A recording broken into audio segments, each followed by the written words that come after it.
You were not born to kneel, you were born to command. They trained you to chase paychecks, to fear risk, to believe wealth belongs to the gifted few, while the 1% quietly use a different map. Here is the turn. Money obeys a mind with a definite purpose, allies bound in a mastermind, and faith expressed through decisive action. Study the giants through Napoleon Hill. They all whisper one law: identity precedes income, belief precedes bank. Stand as the owner of your destiny, and resources bend, doors answer, mentors appear as if summoned. Choose today. Adopt the 1% code: purpose, partnership, and faith, and you will stop chasing wealth and make it report to you. The day bends to structure. Write the structure, then act. You have been sold a fiction. They told you wealth comes from 40 years at a desk, from diplomas hanging on walls, from luck striking twice. They fed you the mythology of time served and dues paid. But I say to you now, without apology and without compromise, the 1% do not wait for fortune to visit them. They do not hope for breaks or beg for chances. They operate under law, hidden law, invisible law, but law nonetheless. The secret is not hidden because it is precious. It is hidden because it is simple. So simple that the complicated mind rejects it. So accessible that the sophisticated soul dismisses it. But simplicity, when backed by repetition and emotional conviction, becomes the hammer that shapes empires. Here is what they never taught you in the hallways of ordinary thinking. Wealth follows understanding, not hours. Gold pursues disciplined comprehension, not obedient labor. The rich do not work harder. They think with greater precision. They do not serve longer. They command with clearer vision. And every fortune built upon this earth was first built in the silent laboratory of a definite mind. Stay through movement 6 there. I will hand you the 11 mirror lines and the complete 30-60-90 ritual, word for word, so you can begin tomorrow before the world wakes. You will know the exact sequence, the precise emotion, the daily metrics that separate those who dream from those who command. But first, you must understand the architecture of wealth itself. What you are about to hear is not theory. It is operating manual, not inspiration legislation. These are the laws that Carnegie whispered to his inner circle, the principles that Ford applied when others mocked his vision, the invisible disciplines that separate the 1% from the 99 who trade their lives for wages and wonder why abundance passes them by. Movement. I will reveal the law of direction, how a definite chief aim reorganizes the world around your purpose. Movement 2 exposes the engine of repetition, why your subconscious mind obeys emotional conviction over logical argument. Movement 3 unveils the mastermind principle, how two aligned minds create possibilities that neither could achieve alone. Movement 4 teaches decision that burns bridges, why provision follows commitment, not the reverse. Movement 5 establishes the law of ownership, how systems work when you cannot. Movement 6 governs silence and self-command, why the tongue steers destiny and time bends to the disciplined will. Movement 7 illuminates service for value, how delivering beyond expectation magnetizes opportunity. And the closing movement provides the 30-60-90 rhythm that transforms scattered effort into inevitable harvest. But understand this, knowledge without application is merely entertainment for the educated. These laws demand obedience. They require daily repetition until they become the governing force of your subconscious mind. They insist upon action taken before evidence appears, before critics approve, before fear retreats. You are not here by accident. The world has conspired to place these words before your eyes at this precise moment because something within you refuses to accept limitation as final. Something in you recognizes that you were not born to serve other men's visions while your own dreams gather dust in the corridors of someday. But I warn you, this knowledge carries responsibility. Once you understand how wealth truly operates, you cannot return to the comfortable ignorance of the average man. You cannot blame circumstances, economy, or luck for your condition. You will know that every result in your life flows from the thoughts you choose to repeat and the decisions you make when others hesitate. Are you ready to think as the 1% think? Are you prepared to act when the world advises caution? Can you speak your vision with conviction before the evidence supports it? Then let us begin with the first law, the law that turns scattered energy into focused power. Movement I, the law of definite direction. Without a definite chief aim, you serve other men's agendas. With a definite chief aim, the world reorganizes to create pathways for your purpose. This is law. This is how the universe operates. This is why some men rise while others drift. The average man wakes without direction, moves without intention, and sleeps without progress. He responds to the loudest voice, follows the clearest instruction, serves the most urgent demand. But none of these belong to him. He has become a highly trained servant in a world that rewards only owners. But the man who has crystallized his purpose into a definite chief aim operates under different physics. His mind becomes a magnet. His attention becomes a spotlight. His energy becomes a river flowing toward a single destination. The scattered forces of his being unite behind one objective, and that unity creates power. You cannot hit a target you do not see. You cannot reach a destination you have not chosen. You cannot become a man you have not defined. The first law of wealth creation is the establishment of a definite mental image of exactly what you intend to achieve, by precisely when you intend to achieve it, and through what specific means you will make the achievement possible. This is not wishful thinking disguised as planning. This is architecture. You are designing the blueprint that your subconscious mind will use to construct your reality. Every great fortune began as a clear mental picture in someone's disciplined imagination. Every empire started as a definite aim held with unwavering conviction by one who refused to compromise the vision. Let me give you the example that changed my understanding forever. When Andrew Carnegie challenged me to spend 20 years interviewing the wealthiest men in America, he was not offering me a career. He was testing whether I possessed the one quality that every successful man must develop, the ability to make a definite decision and hold to it regardless of obstacles. Carnegie had a definite chief aim, to prove that success operates according to principles, not accidents. To demonstrate that any man who learns and applies these principles can achieve whatever he truly desires. He saw in me not a trained interviewer, not a skilled writer, but a mind capable of definite purpose. And from that moment, every resource I needed began to appear. When your aim is clear, the universe becomes your collaborator. When your purpose is definite, circumstances arrange themselves to support your movement. When your vision is precise, people appear who share your conviction and contribute to your success. But here is what separates the successful from the dreamers. The man with a definite chief aim acts as if the outcome is already decided. He does not hope for results. He expects them. He does not wish for opportunities. He creates them. He does not wait for conditions to improve. He improves himself until he becomes the improved condition. Your aim must be written. Not thought, not discussed, not hoped for, written. In clear language, with specific details, measurable outcomes, and definite deadlines. It must be something you can see, something you can feel, something you can describe to another person with precision and passion. And it must be read aloud every morning and every evening with emotional conviction.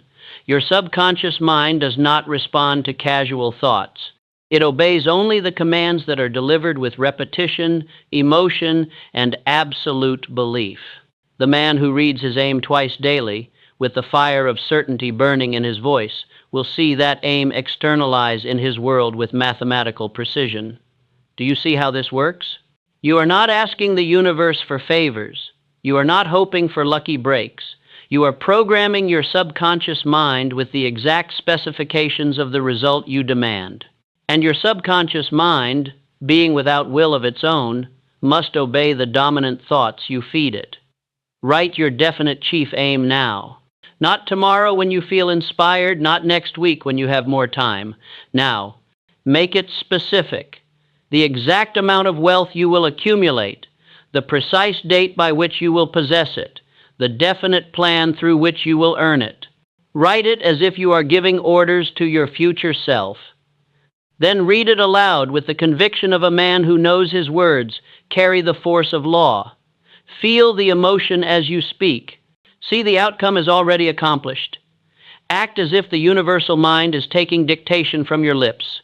I command wealth through wisdom. I sow understanding and reap gold. My aim is fixed, my path is clear, my outcome is certain. This is not positive thinking wrapped in mystical language. This is the practical application of mental laws that govern all achievement.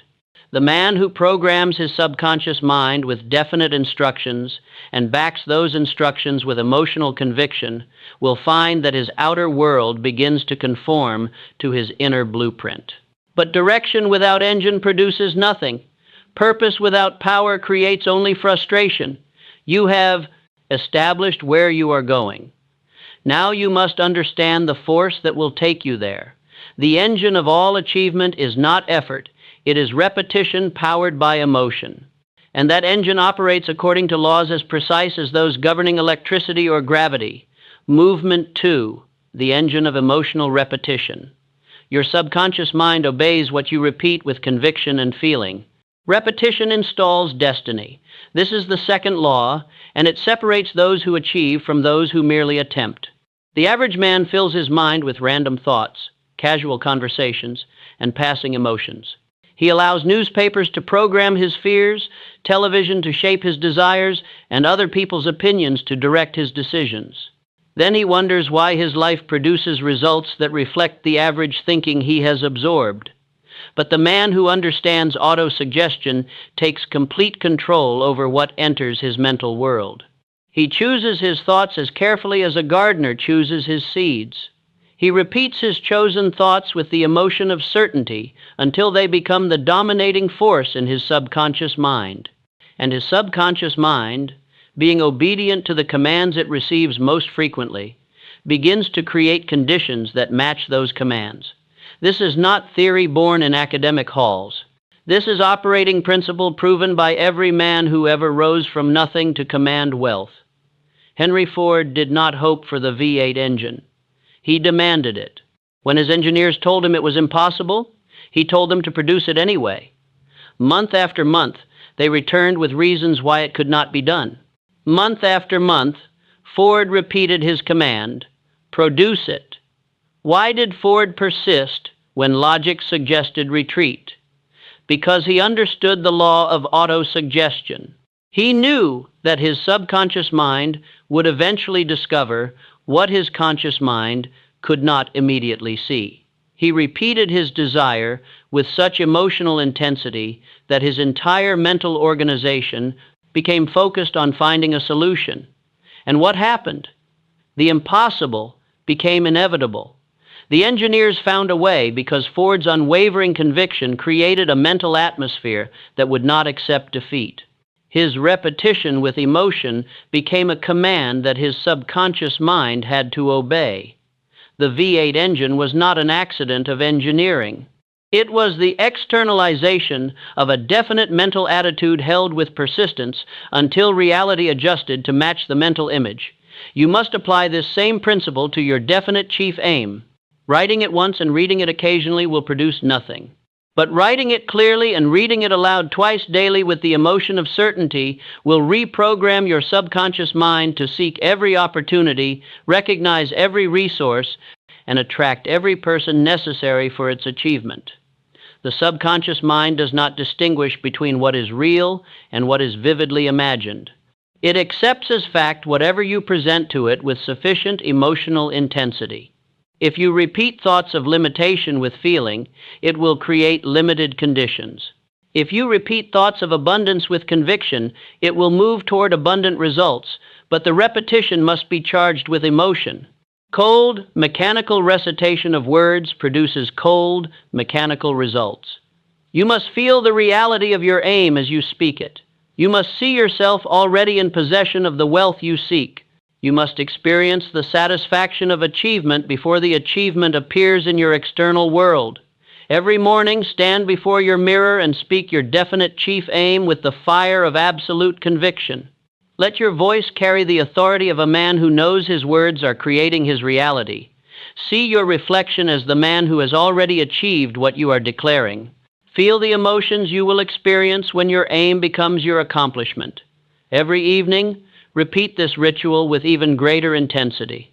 As you prepare for sleep, hand your subconscious mind clear instructions about what it should work on while your conscious mind rests. The subconscious never sleeps. It works 24 hours a day to bring into reality the thoughts you have charged with the most emotion and repeated with the most consistency. I do not wait for freedom. I build it now. My mind is the architect of my fortune. What I speak with conviction becomes my reality.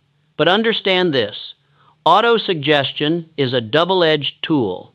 If you carelessly repeat thoughts of fear, doubt, or limitation with emotional intensity, your subconscious mind will obey those commands just as faithfully as it obeys positive ones. You must guard your mental input as carefully as you guard your physical health. Eliminate from your environment every influence that feeds negative thoughts into your subconscious mind. Stop reading news that fills you with anxiety. Stop engaging in conversations that focus on problems rather than solutions. Stop associating with people whose dominant mental attitude is complaint, criticism, or defeat. Instead, saturate your mind with the thoughts, words, and images that align with your definite chief aim. Read books written by men who achieved what you seek to achieve. Listen to ideas that expand your vision of what is possible. Surround yourself with people whose mental attitude reinforces your conviction that your aim is not only possible but inevitable. The principle of autosuggestion explains why some men seem to attract success while others repel it. It reveals why certain individuals create wealth almost effortlessly, while others struggle for decades without progress. It is not luck that makes the difference. It is the dominant thoughts that occupy their minds, and the emotional intensity with which they hold those thoughts. You now understand the engine that drives all achievement. But an engine without direction wastes fuel. Power without focus creates chaos rather than results. You have learned to do questions, direct your mental energy through a definite chief aim, and to maintain that direction through emotional repetition. Now you must discover how to multiply that power through alliance with other minds that share your purpose and your conviction. The individual mind, no matter how disciplined, operates within the limitations of one person's knowledge, experience, and imagination. But when two or more minds come together in harmony around a common objective, they create a third mind, a mind more powerful than either could achieve alone. This is the principle that built every great fortune and established every lasting empire. Movement 3, the multiplication of mental power. When two or more minds unite in perfect harmony around a definite purpose, they create a mastermind, a combined intelligence that exceeds the sum of its individual parts. This is the third law of wealth creation, and it explains why the richest men in history surrounded themselves with other minds of achievement rather than working in isolation. The average man believes that success comes from individual effort, personal brilliance, or superior skill. He hoards his ideas, guards his methods, and competes rather than collaborates. He thinks in terms of scarcity.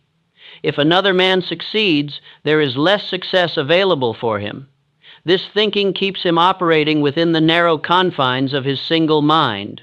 But the man who understands the mastermind principle thinks in terms of multiplication rather than addition.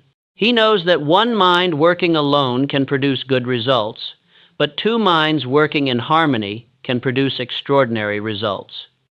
He seeks alliance rather than dominance.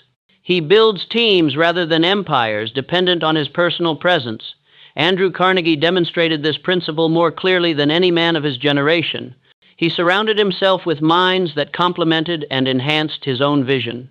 Charles M. Schwab became his right hand not because he was the most educated man available, but because his mind harmonized perfectly with Carnegie's purpose. Together, they created solutions that neither could have conceived alone.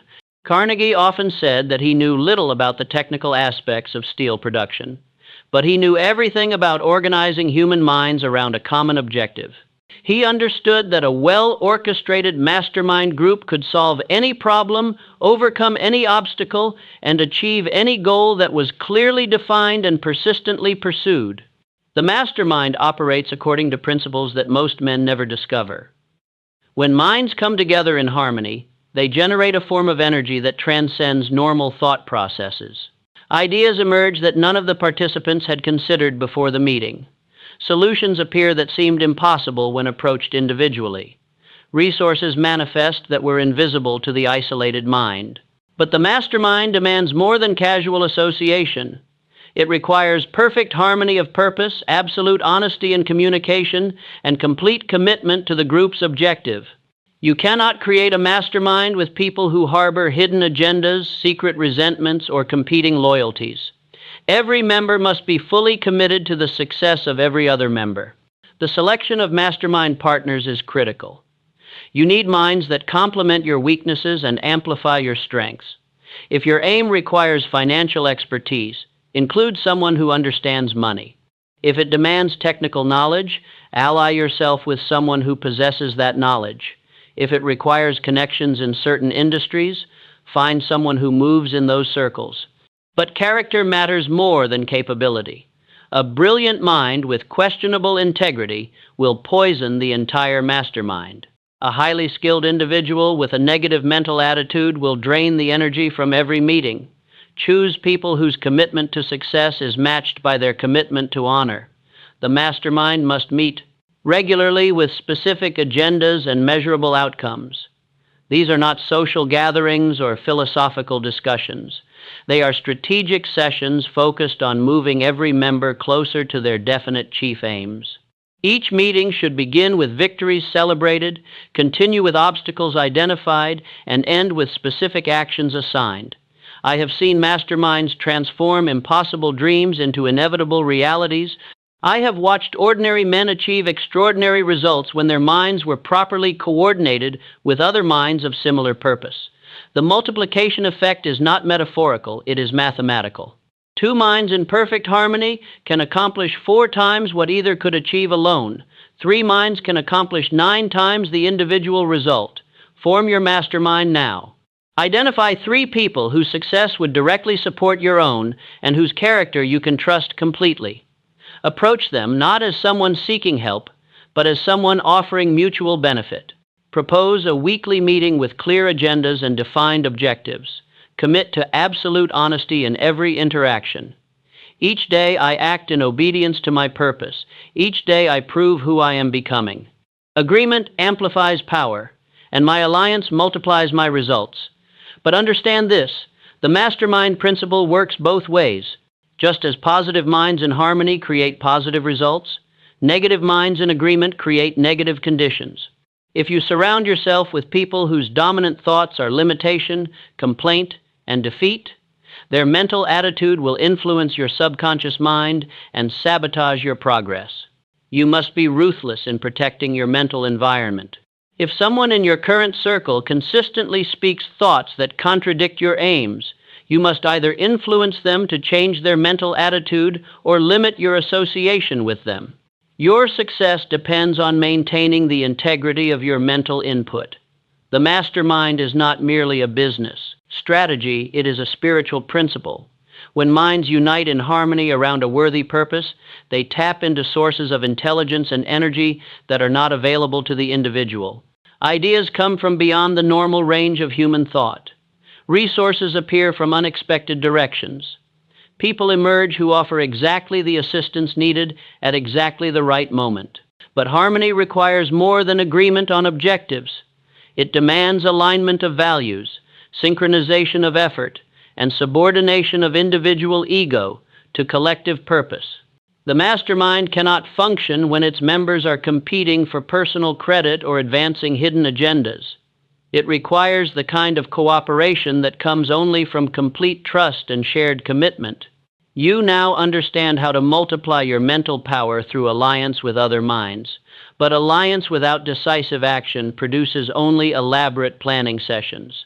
Coordination without commitment creates sophisticated discussions that never become results.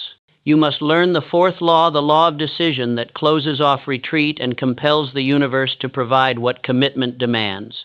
Movement IV, decision, that burns all bridges. Provision follows decision. While escape routes remain open, faith negotiates with doubt and power leaks away through the cracks of uncertainty. This is the fourth law, and it separates those who achieve from those who merely attempt. The average man keeps his options open. He prepares backup plans, maintains safety nets, and preserves the possibility of retreat. He thinks this is wisdom, but it is actually the guarantee of mediocrity. When the subconscious mind senses that commitment is not absolute, it withholds its full cooperation. It hedges its bets, just as the conscious mind hedges its commitment. But the man who achieves great things burns his bridges behind him. He makes retreat impossible. He commits so completely to his purpose that failure becomes unthinkable and alternatives disappear from consideration. This total commitment releases mental and spiritual forces that are not available to the half-hearted. Abraham Lincoln demonstrated this principle during the darkest hours of American history. When the Union was fracturing and advisors counseled compromise, Lincoln made a decision that closed off all paths except victory. He decided that the Union must be preserved regardless of cost, regardless of criticism, regardless of personal consequences. This was not a decision made from a position of strength. It was made under conditions of maximum uncertainty with no guarantee of success. But the very absoluteness of Lincoln's commitment created the conditions that made success possible. His unwavering decision became a magnetic force that attracted the resources, people, and circumstances necessary for victory. Lincoln did not wait for clear vision before deciding. He decided, and clarity came as a result of decision. He did not wait for favorable conditions before committing. He committed, and conditions began to favor his commitment. This is how the law of decision operates. It reverses the normal order of cause and effect. Most men wait for evidence before believing. They want proof before committing. They seek guarantee before risking. But the law of decision demands that you commit first and collect evidence afterward. You must believe before you see. You must act before you know. You must decide before the path becomes clear. This requires a fundamental shift in how you approach your definite chief aim. You cannot pursue it as one option among many. You cannot work toward it while keeping other possibilities in reserve. You must choose it as the only acceptable outcome and organize your entire life around making it inevitable. What does this mean practically? It means eliminating from your life everything that contradicts your aim or distracts from your purpose. It means saying no to opportunities that seem good but do not advance if your primary objective. It means burning the bridges that would allow you to retreat into comfort when commitment becomes challenging. If your aim requires you to leave your current employment, set a definite date and make the departure inevitable. If it demands that you move to a different location, begin the process of relocation. If it requires new skills, stop making excuses and begin acquiring them immediately. But most importantly, you must eliminate from your mental world every thought that suggests your aim might not be achieved. You must stop entertaining scenarios of failure. You must cease discussing alternatives with yourself or others.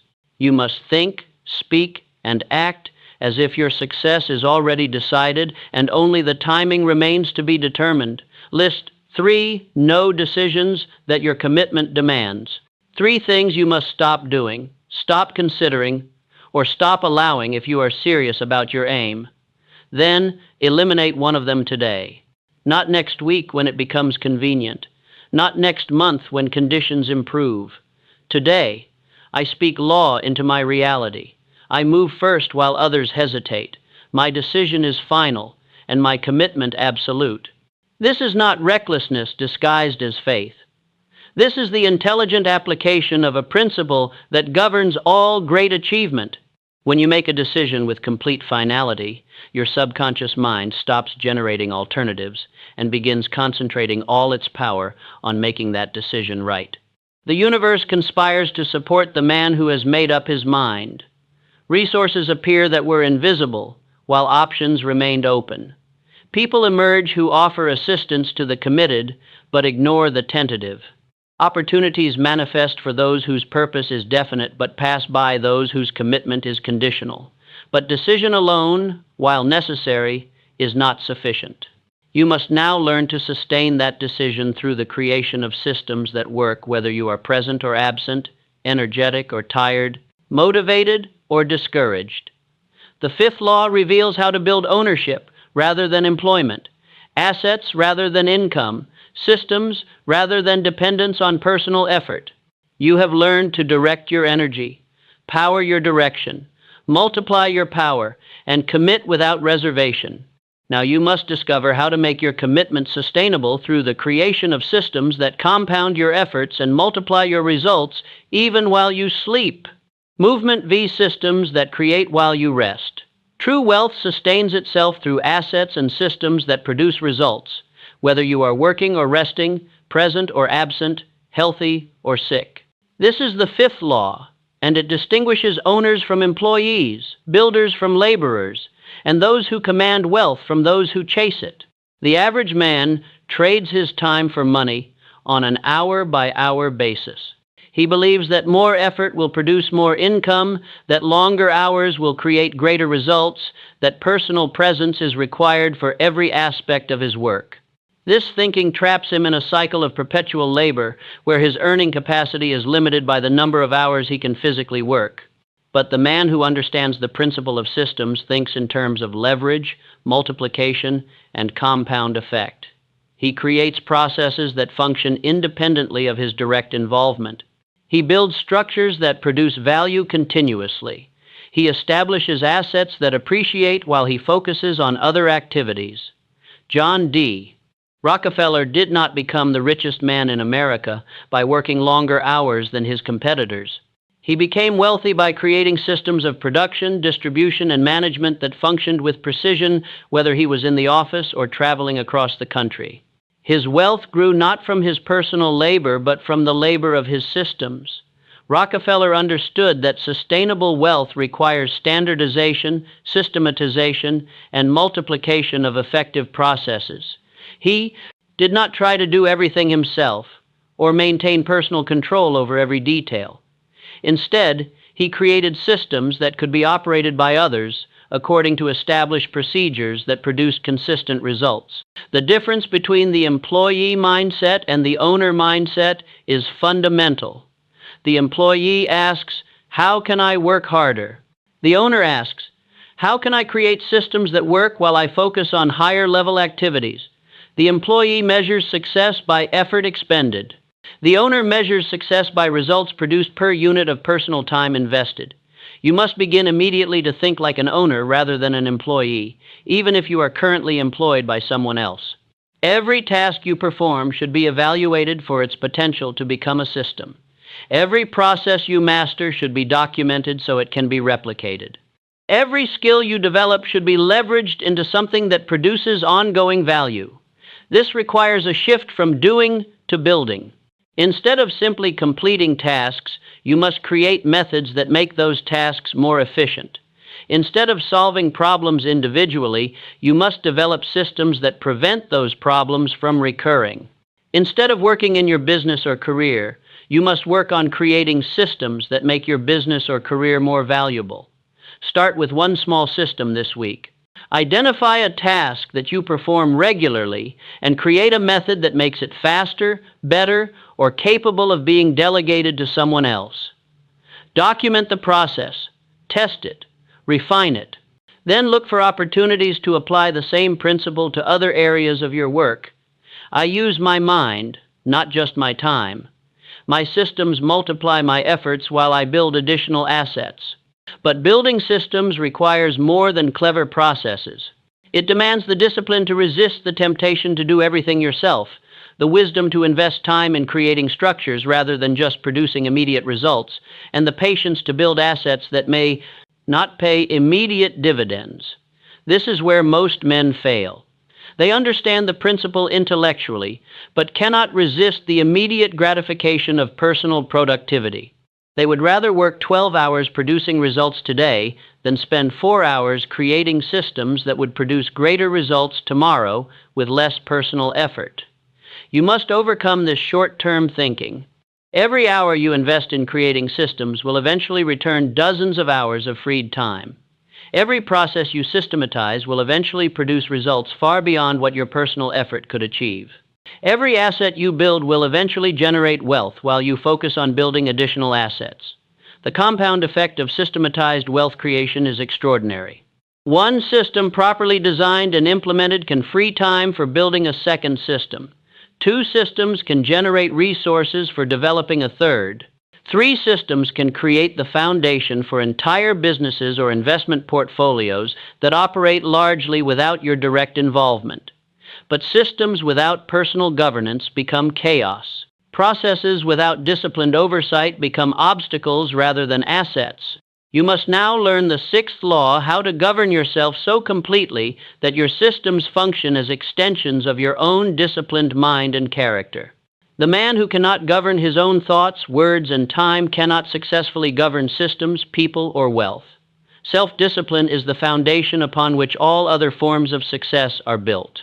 And self-discipline begins with control over 2 things: what you say and how you use your time. Movement VI, the government of silence and time. The tongue is the rudder of destiny, and silence protects the seed until it becomes the tree. Time obeys those who govern their own days. This is the 6th law, and it reveals why some men speak their dreams into existence while others talk them to death. Your words carry creative power or destructive force. They plant seeds in your subconscious mind and in the minds of others. They establish expectations, create atmospheres, and set forces in motion that either support your aims or sabotage them. The man who speaks carelessly scatters his mental energy and confuses his subconscious about what he actually wants to achieve. But the man who disciplines his speech focuses that energy like sunlight through a lens. Every word becomes purposeful. Every statement reinforces his definite chief aim. Every conversation either builds his mental atmosphere of success or is avoided entirely. King Solomon, when offered anything he desired, asked for wisdom rather than wealth. Why? Because he understood that wisdom attracts wealth, but wealth without wisdom disappears. Solomon's wisdom began with understanding the power of words and the value of silence. He spoke only when his words would build, and he remained silent when speech would scatter his mental forces. As a result, gold came to Solomon's understanding because his understanding created the mental and spiritual atmosphere that naturally attracts gold. He did not chase wealth. He developed the consciousness that wealth seeks. He did not beg for opportunities.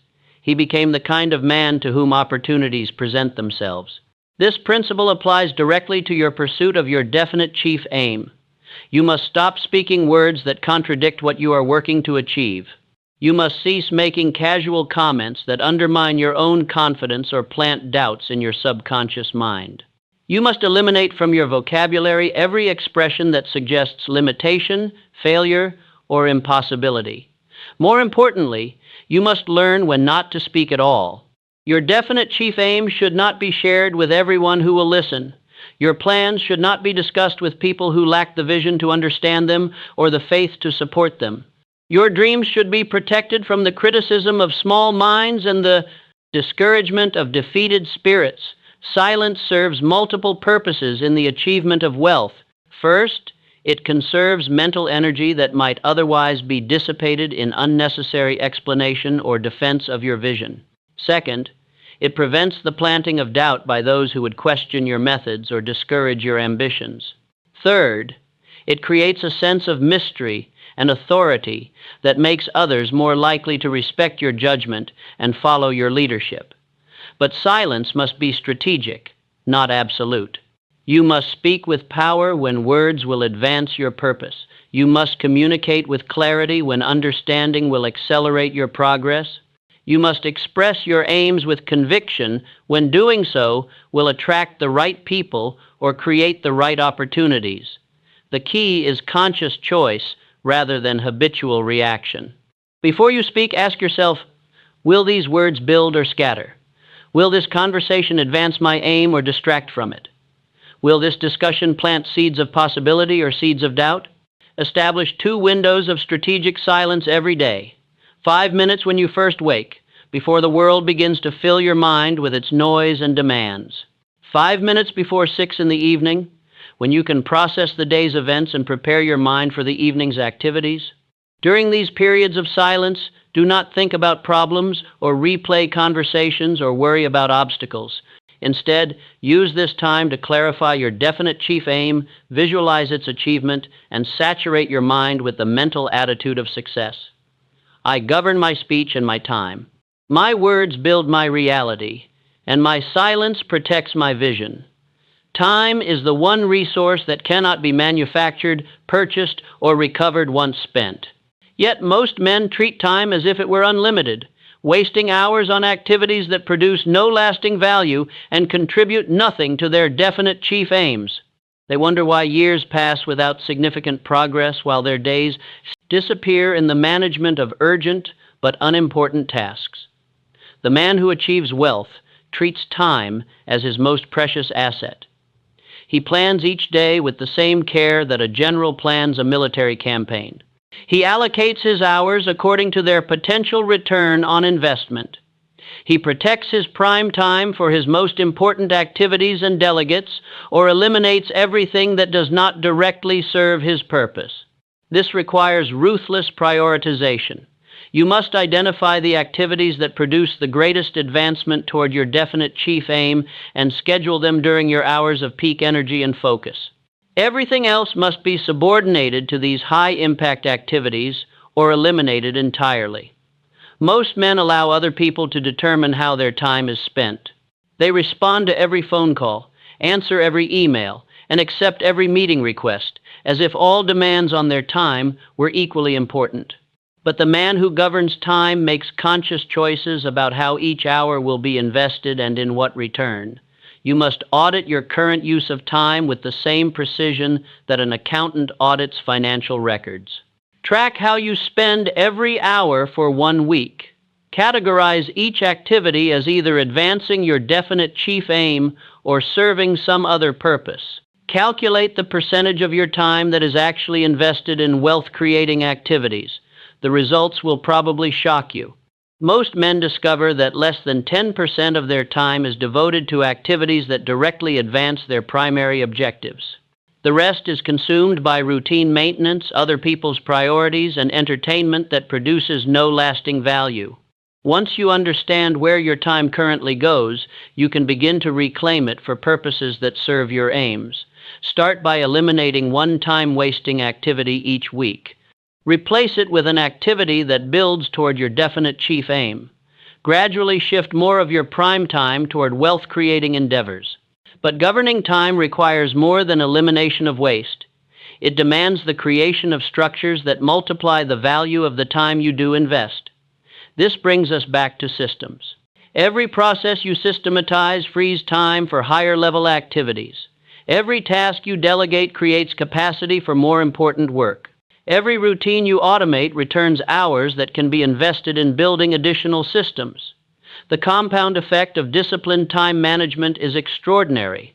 When you consistently invest your best hours in your highest value activities, small improvements accumulate into massive advantages over months and years. The man who saves 2 hours daily by eliminating waste and invests those hours in building systems will create systems that eventually save dozens of additional hours while producing superior results. Self-governance through disciplined speech and time management prepares you for the 7th law, the law that explains how to magnetize opportunities and resources through the delivery of value that exceeds expectations. But service without strategy becomes servitude. Value without systems becomes charity. You must learn to serve in ways that compound your reputation and multiply your opportunities. Movement dev, service, that magnetizes opportunity value, delivered beyond expectation, magnetizes opportunities, and builds reputations that become your most valuable asset. This is the 7th law, and it explains why some men seem to attract success while others struggle to find their first opportunity. The average man does the minimum required to keep his job, satisfy his clients, or meet his obligations. He measures his efforts by what is expected rather than by what is possible. He gives what he must rather than what he could. This approach produces average results and attracts average opportunities. But the man who understands the law of service thinks in terms of surplus value. He consistently delivers more than expected, faster than promised, and better than required. He does not do this from weakness or desperation, but from understanding that exceptional service creates exceptional opportunities. Charles M. Schwab rose from poverty to become one of the highest paid executives in America, not because he was the smartest man in the steel industry, but because he consistently delivered value that exceeded all expectations. When Carnegie needed someone to manage his most important operations, he chose Schwab, not for his credentials, but for his character, specifically, his commitment to excellence in every task. Regardless of how small or large, Schwab understood that reputation is built through accumulated evidence of superior performance. Every interaction becomes an opportunity to demonstrate reliability, creativity, and commitment to excellence. Every project becomes a chance to exceed expectations and create the kind of impression that leads to larger opportunities. This principle applies whether you are an employee building toward independence or an entrepreneur building a business. Every person you serve becomes a potential advocate for your capabilities. Every project you complete becomes evidence of your value. Every relationship you build becomes a possible source of future opportunities. But service without strategy becomes servitude. You must be selective about where you invest your surplus effort. The goal is not to exhaust yourself doing extra work for everyone, but to strategically over-deliver in situations that have the potential to advance your definite chief aim. Identify the 3 most important relationships in your professional life, the people whose opinion carries the most weight in your industry, or whose recommendation could open the most doors. Then identify specific ways to provide unexpected value to these individuals. Not value that requires enormous effort, but value that demonstrates your unique capabilities and your commitment to excellence. Document every live instance of exceptional service you provide. Keep records of problems you solved, deadlines you beat, and results you achieved. This documentation becomes the evidence you need when opportunities arise that require proof of your capabilities. It also becomes the foundation for building a reputation that attracts opportunities rather than chasing them. I plant value consistently and harvest opportunities continuously. My reputation precedes me and opens doors before I knock. The multiplication effect of strategic service is remarkable. One person who becomes convinced of your exceptional value will eventually recommend you to others. One project completed beyond expectations leads to more challenging and lucrative projects. One relationship built through over-delivery becomes the foundation for entire networks of opportunity. But the key is consistency rather than sporadic excellence. You cannot build a reputation through occasional superior performance interrupted by periods of average effort. Your standard of service must become so reliable that people know they can depend on you to exceed expectations regardless of circumstances. This requires a fundamental shift in how you approach your work. Instead of asking, "What do I need to do to get by?" you must ask, "What can I do that will make this person remember me as exceptionally valuable?" Instead of doing just enough to avoid criticism, you must do enough to earn enthusiastic recommendation. The compound effect extends beyond immediate relationships. When you consistently over-deliver, you develop capabilities that were not required by your original tasks. You learn skills that qualify you for opportunities you could not previously handle. You build confidence that enables you to pursue objectives that once seemed beyond your reach. Every act of service beyond expectation is an investment in your future opportunities. The man who gives 10% more than required creates a 10% advantage in every relationship. Over time, These small advantages compound into massive differences in the opportunities available to you versus those available to your competitors. But service, no matter how exceptional, produces lasting results only when it becomes part of a larger rhythm of consistent excellence. Sporadic bursts of superior effort, followed by returns to average performance, create confusion rather than reputation. You must now learn the final law, how to establish rhythms that make excellence automatic rather than accidental. Closing movement, the rhythm that transforms scattered effort into inevitable harvest. Excellence sustained becomes character. Character consistently applied becomes destiny. This is the ultimate law, and it explains why some men achieve their aims while others abandon them when obstacles appear or motivation fades.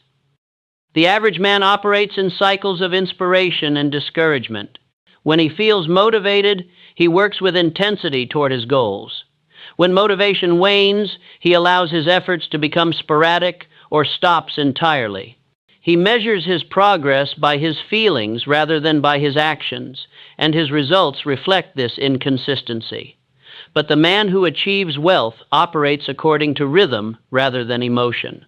He establishes patterns of behavior that function regardless of how he feels on any particular day. He creates structures that maintain his progress even when circumstances become challenging or initial enthusiasm begins to fade. Guglielmo Marconi was ridiculed by the scientific community when he claimed he could transmit messages through the air without wires. Experts declared his ideas impossible, newspapers mocked his experiments, and investors refused to fund his research. But Marconi had established a rhythm of persistent experimentation that continued regardless of external discouragement. Day after day, week after week, month after month, Marconi continued his work. He did not wait for inspiration to strike or for critics to become supporters. He had committed to a rhythm of consistent effort toward his definite chief aim, and that rhythm eventually produced the breakthrough that changed the world. Marconi's success was not the result of genius working in sporadic bursts. It was the inevitable outcome of consistent effort, sustained by rhythmic application of proven principles. His rhythm created the conditions that made success unavoidable rather than accidental. You must establish a similar rhythm around your definite chief aim. Not a schedule that depends on motivation, but a pattern that functions automatically.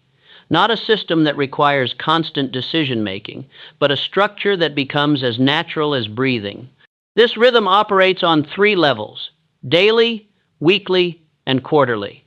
Each level serves a specific purpose in maintaining consistent progress toward your objectives while building the character traits that sustain long-term success. Your daily rhythm must include the fundamental practices that keep your mental attitude aligned with your aims.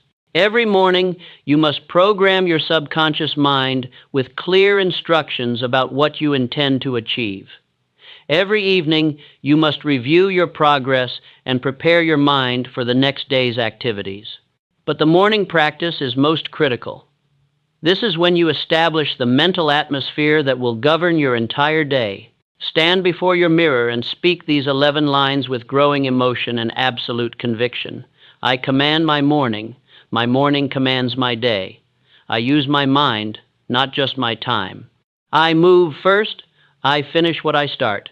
Identity precedes evidence. Evidence follows obedience. I build systems that outwork my hours. Gold follows understanding. Outcomes follow order.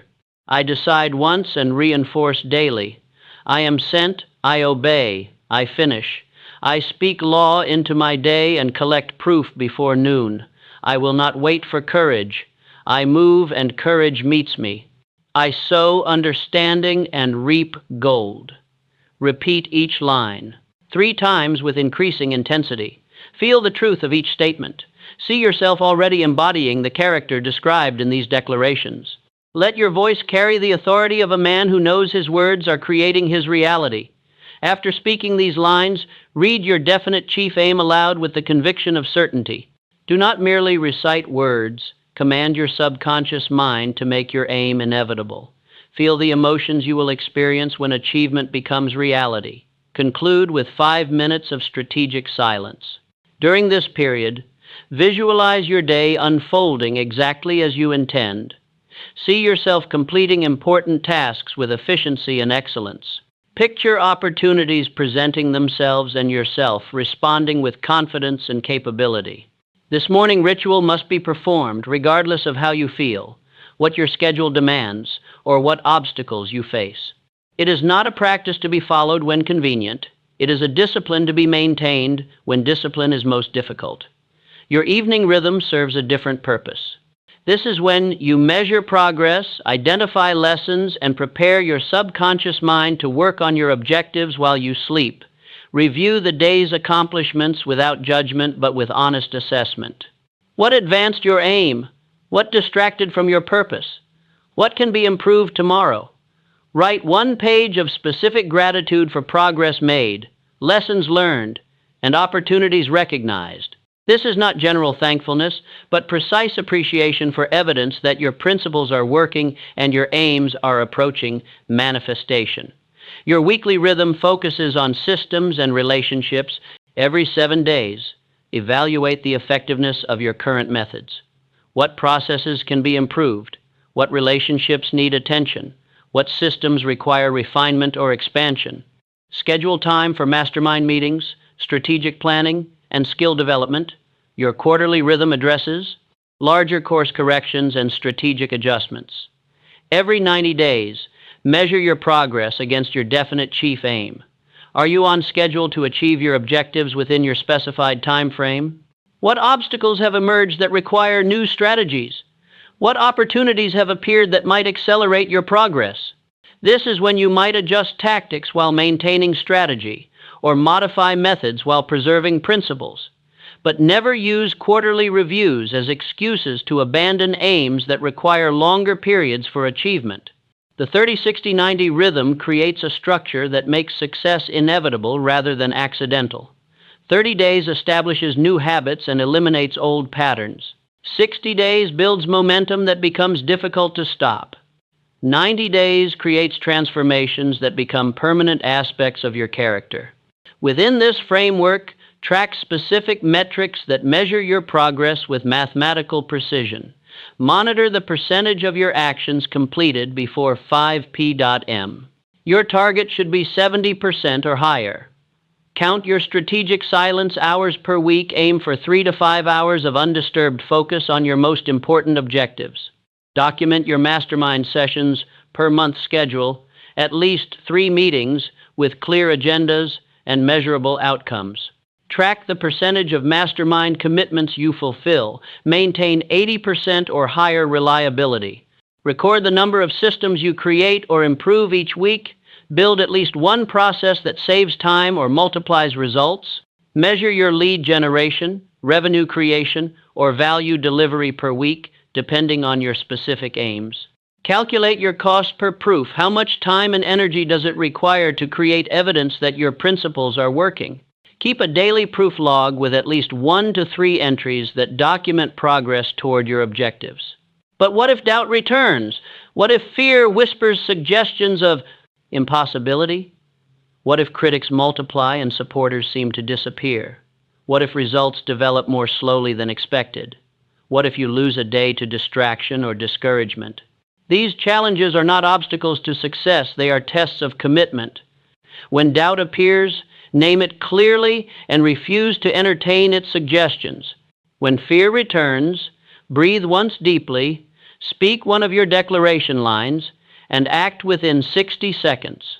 When criticism increases, remember that critics do not carry your law, you do, so continue moving. When results develop slowly, trust that order compounds and water the seed daily while auditing weekly. When you lose a day to distraction, reset before noon, collect one proof of progress, and rebuild your chain of consistency. The rhythm makes failure impossible because it creates too many opportunities for recovery. One missed day cannot destroy momentum that has been building for weeks. One moment of doubt cannot overpower habits that have been reinforced for months.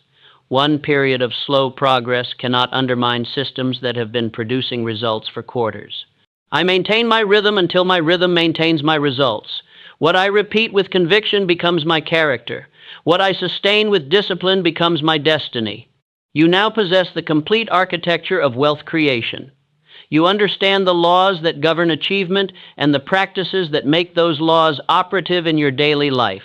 You know how to direct your mental energy, power that direction with emotion, multiply your efforts through alliance, commit with finality, build sustainable systems, govern your speech and time, serve with surplus value, and maintain consistent progress through rhythmic application of proven principles. But knowledge without application remains merely interesting information. These principles must be put into practice immediately, consistently, and without compromise. They must become the governing force of your subconscious mind through daily repetition until they operate automatically. I am no longer a servant of circumstance. I serve through value, govern myself completely, plant understanding daily, and harvest gold consistently. I command wealth through wisdom. I build under law. Now you must act. Not tomorrow when conditions improve. Not next week when motivation returns. Not next month when obstacles clear. Today, this moment, before another hour passes. Wake 30 minutes earlier tomorrow morning. Write your definite chief aim by hand and record yourself speaking it with conviction. Eliminate one escape route that allows you to retreat from your commitment. Identify 2 people who could become mastermind partners and schedule conversations with them within the next 7 days. Choose one system to build this week that will save time or multiply results. Establish your morning and evening rhythms and perform them for the next 30 days without exception. The world bends to the man who acts while others hesitate. You are such a man if you decide to be. The choice is yours, the time is now, and your future waits for no one. Your commitment has been tested through 7 movements of universal law. Now comes the moment of transformation, where understanding becomes action, where principles become practices, where the invisible laws that govern wealth creation begin their work in your daily life. You stand at the threshold between 2 worlds. Behind you lies the familiar territory of average thinking, comfortable limitations, and predictable results. Ahead lies the unknown landscape of expanded possibility, where your definite chief aim becomes the organizing principle of your existence and your mental disciplines create conditions that others call miraculous. But crossing this threshold requires more than intellectual understanding. It demands the kind of commitment that reorganizes your entire life around the pursuit of your chosen objective. It requires the establishment of daily practices that may seem insignificant individually, but compound into transformational force over time. The rhythm you are about to establish will become the foundation upon which your fortune is built.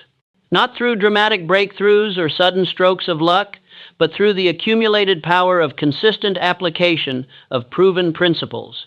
Every morning's practice adds to your mental clarity. Every evening's review strengthens your sense of direction. Every weekly evaluation improves your methods. Every quarterly assessment accelerates your progress. This is not a temporary experiment to be tried when convenient and abandoned when challenging. This is the installation of a new operating system for your mind and your life. Once begun, it must be maintained with the same faithfulness that you maintain your physical breathing. It must become as automatic as your heartbeat and as essential as your circulation. The practices you will now learn have been tested by every man who ever rose from limitation to abundance. Andrew Carnegie followed these rhythms. Henry Ford applied these disciplines. John D.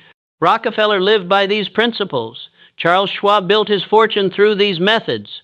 They are not theories awaiting proof. They are laws that have proven themselves through countless applications across decades of experience. But here is what separates those who succeed from those who merely understand. The successful man begins immediately and maintains consistency regardless of external circumstances. He does not wait for inspiration to sustain his practices. He does not depend on motivation to maintain his disciplines. He creates structures that function automatically and generates momentum that becomes self-sustaining. You are about to discover the exact sequence of daily actions that transforms scattered effort into focused power, random thoughts into purposeful direction, and casual hope into inevitable achievement. These are not suggestions to be considered, they are commands to be obeyed, not options to be evaluated, requirements to be fulfilled. The 11 mirror lines you will speak each morning contain the concentrated wisdom of all 7 laws you have learned. Each line represents a principle that must become so deeply embedded in your subconscious mind that it operates without conscious thought. When these lines are repeated with sufficient emotion and consistency, they reprogram your mental operating system to seek success automatically. The 30-60-90 framework provides the structure within which transformation occurs. 30 days establishes new neural pathways and eliminates old patterns of thought and behavior. 60 days creates momentum that begins to feel natural and becomes increasingly difficult to interrupt. 90 days installs permanent changes in character that produce lasting changes in results. But understand this clearly: the power lies not in the knowledge of these practices, but in their application. Reading about rhythm produces nothing. Understanding the importance of consistency changes nothing. Only the daily performance of these disciplines, maintained with religious devotion, regardless of circumstances, creates the conditions under which wealth becomes inevitable. You must now make a choice that will determine the trajectory of your future. Will you be content to understand these principles intellectually while continuing to live according to the mental habits that have produced your current results? Or will you commit completely to their application and allow them to transform you into the kind of person to whom wealth naturally flows? The world does not reward good intentions. It responds only to consistent action guided by proven principles and sustained by unwavering commitment. What you are about to learn is the bridge between where you are and where you intend to be. But bridges must be crossed, not merely observed. Movement the daily. Architecture of transformation. Rise at 5:30 each morning, 30 minutes before your usual time. This early rising serves multiple purposes that extend far beyond the simple addition of time to your day. It establishes your dominance over your own schedule before the world begins making demands on your attention. It creates a period of silence when your mind is most receptive to programming. It demonstrates to your subconscious mind that your commitment to change is serious enough to require sacrifice. Move immediately to your bathroom mirror without checking your phone, reading news, or engaging in conversation. The first thoughts that enter your mind upon waking will set the tone for your entire day. Do not allow random stimuli to determine your mental attitude when you can deliberately choose thoughts that serve your definite chief aim. Stand before your mirror with your shoulders back, your head elevated, and your eyes focused directly on your own reflection. You are about to speak words that will program your subconscious mind with instructions for the day ahead. Your posture must reflect the authority with which you deliver these commands. Your voice must carry the conviction of a man who knows his words, create his reality. Speak the first line with clear articulation and growing emotion. I command my morning commands my day. Feel the truth of this statement as you speak it. See yourself taking control of the first hours after waking and allowing that control to establish the rhythm for everything that follows. Repeat this line 2 more times, each repetition stronger and more convinced than the last. Continue with the second line. I use my mind, not just my time. This line reminds you that wealth flows to those who think strategically rather than those who simply work hard. As you speak these words, commit to approaching every task with intelligence rather than mere effort. Repeat 3 times with increasing intensity. The third line builds your identity as a man of action. I move first. I finish what I start. This declaration establishes you as someone who initiates rather than responds, who leads rather than follows, who completes rather than abandons. Speak it 3 times while seeing yourself as the kind of person who acts decisively and follows through consistently. Fourth line, identity precedes evidence, evidence follows obedience. This reminds you that you must become the person who deserves your desired results before those results can appear. Your character must change before your circumstances can change. Repeat 3 times while feeling yourself transforming into the identity that naturally attracts your definite chief aim. Fifth line, I build systems that outwork my hours. This reinforces your commitment to creating leverage rather than depending solely on personal effort. As you speak these words, visualize the systems you are building and the multiplication effect they will create. 3 repetitions with growing conviction. Sixth line, gold follows understanding. Outcomes follow order. This connects your pursuit of wealth with your development of wisdom and your commitment to systematic approaches. Wealth is not random, it obeys laws that can be learned and applied. Speak this truth 3 times with the authority of certainty. Seventh line, I decide once and reinforce daily. This eliminates the energy waste that comes from constantly redeciding your commitments. You have chosen your definite chief aim. Now you reinforce that choice through daily action rather than daily reconsideration. 3 firm repetitions. Eighth line, I am sent, I obey, I finish. This establishes your sense of mission and your commitment to completion. You are not drifting through life, you have been given a purpose that you will fulfill with diligence and determination. Repeat 3 times with the solemnity of an oath. Ninth line, I speak law into my day and collect proof before noon. This commits you to taking control of your daily experience through intentional thought and speech, and to creating evidence of progress before the day reaches its midpoint. 3 repetitions with the expectation of results. 10th line, I will not wait for courage. I move and courage meets me. This rejects the common excuse of waiting to feel ready before taking action. Courage is not a prerequisite for action, it is a result of action. Speak this 3 times while feeling your willingness to act despite uncertainty. 11th line, I sow understanding and reap gold. This final declaration connects your commitment to learning and growth with your expectation of financial reward. As you improve your thinking, your earning capacity increases proportionally. 3 repetitions with absolute conviction. After completing all 11 lines, take your written definite chief aim and read it aloud with the same intensity and conviction. Do not simply recite words, command your subconscious mind to make this aim inevitable. Feel the emotions you will experience when your objective becomes your reality. See the specific details of your achievement as if they were already present in your experience. Conclude your morning practice with 5 minutes of strategic silence.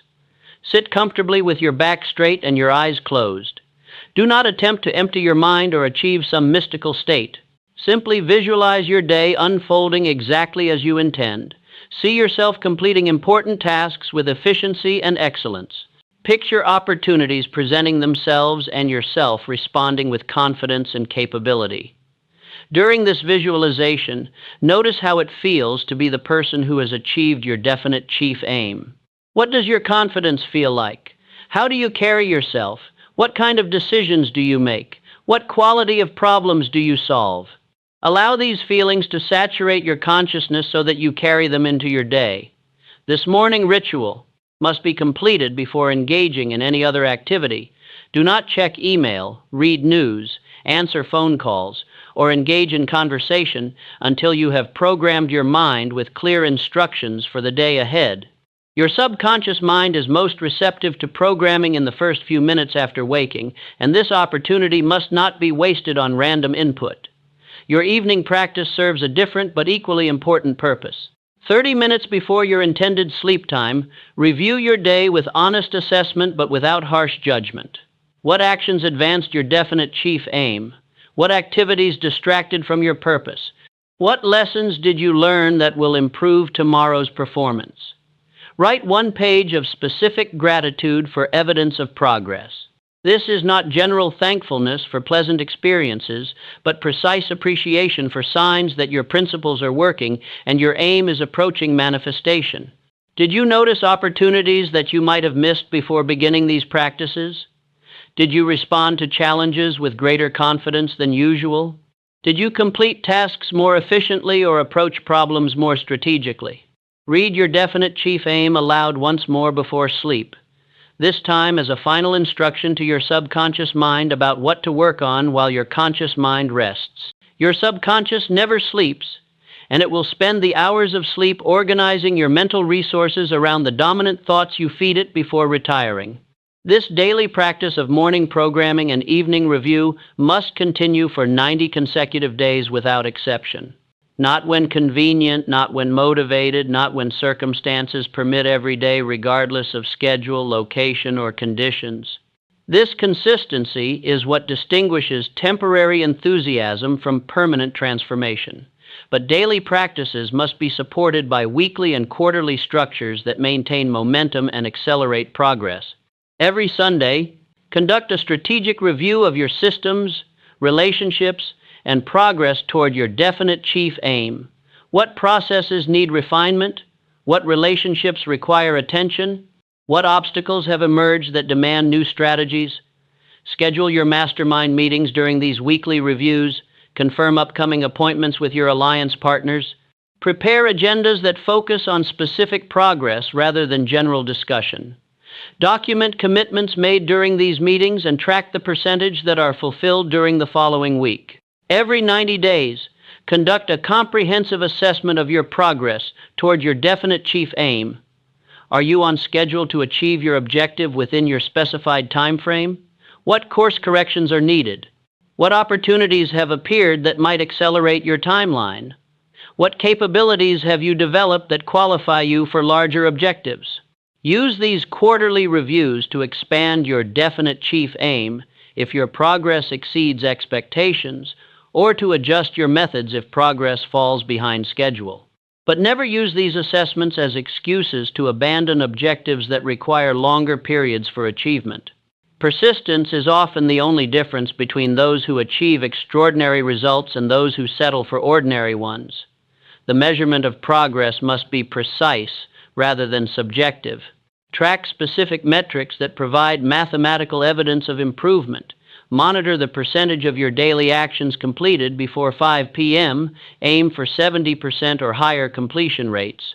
Calculate your weekly hours of strategic silence. Maintain 3 to 5 hours of uninterrupted focus on high-value activities. Document your mastermind participation schedule at least 3 meetings per month with clear objectives and measurable outcomes.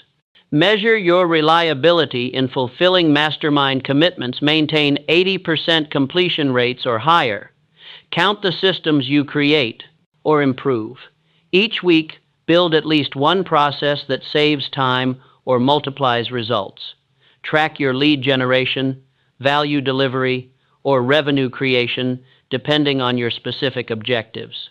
Calculate your cost per proof. How much time and energy is required to create one piece of evidence that your principles are working? Maintain a daily proof log with 1 to 3 entries that document specific progress toward your definite chief aim. These measurements serve multiple purposes beyond simple record keeping. They provide objective evidence of improvement when subjective feelings might suggest otherwise. They identify patterns of strength and weakness that inform strategic adjustments. They create accountability structures that maintain consistency when motivation fluctuates. But perhaps most importantly, they generate momentum by making progress visible and celebrated. Each metric that improves becomes evidence that your commitment is producing results. Each goal that is achieved becomes proof that your methods are effective. Each milestone that is reached becomes fuel for continued effort toward larger objectives. However, obstacles will appear that test your commitment to these practices. Doubt will whisper suggestions that your aims are too ambitious or your methods too demanding. Fear will propose compromises that preserve comfort while sacrificing progress. Criticism will multiply as your changes become visible to others who prefer the predictability of your former limitations. These challenges are not obstacles to success. They are proof that transformation is occurring. When doubt returns, name it clearly and refuse to entertain its suggestions. Doubt is not evidence of realism. It is evidence of programming that must be overcome. When fear appears, breathe deeply once, speak one of your declaration lines, and take action within 60 seconds. Fear dissolves in the presence of motion. When criticism increases, remember that critics do not carry your law, you do. Their opinions reflect their limitations, not yours. Continue moving toward your objectives regardless of their commentary. When results develop more slowly than expected, trust that order compounds over time. Water the seed daily through consistent practice, while auditing progress weekly through honest measurement. When you lose a day to distraction or discouragement, reset immediately without self-condemnation. Perform your morning practice even if it is already afternoon. Complete your evening review even if the day produced no visible progress. Rebuild your chain of consistency through renewed commitment rather than extended guilt. The rhythm you establish makes failure impossible because it creates multiple opportunities for recovery. One missed practice cannot destroy momentum that has been building for weeks. One moment of doubt cannot overpower habits that have been reinforced for months. One period of slow progress cannot undermine systems that have been producing results for quarters. You are no longer the person who began this journey 7 movements ago. You understand laws that most men never discover. You possess practices that most successful men learned only through decades of trial and error. You have been given tools that can transform any sincere commitment into inevitable achievement. But tools unused remain merely interesting possessions. Knowledge unapplied becomes academic decoration. Principles understood but not practiced produce nothing but intellectual entertainment. The power lies not in what you now know, but in what you consistently do with what you know. The world is filled with educated men who understand success principles, but live in limitation, because they never develop the discipline to apply what they learned. It contains libraries of wisdom that change no lives because readers consume information without implementing instruction. Do not become another casualty of the gap between understanding and application. You must now make the most important decision of your life. Not the decision about what you want to achieve. You have already clarified your definite chief aim. Not the decision about whether these principles work. They have been proven by countless applications across decades of testing. The decision you must make is whether you will commit completely to their daily application, regardless of obstacles, criticism, or temporary setbacks. This commitment cannot be casual or conditional. It cannot depend on motivation, convenience, or favorable circumstances. It must be absolute, unwavering, and sustained by the kind of determination that makes retreat impossible and alternatives unthinkable. I maintain my rhythm until my rhythm maintains my results. What I repeat with conviction becomes my character. What I sustain with discipline becomes my destiny. Stand now and speak these words aloud with the full force of your conviction.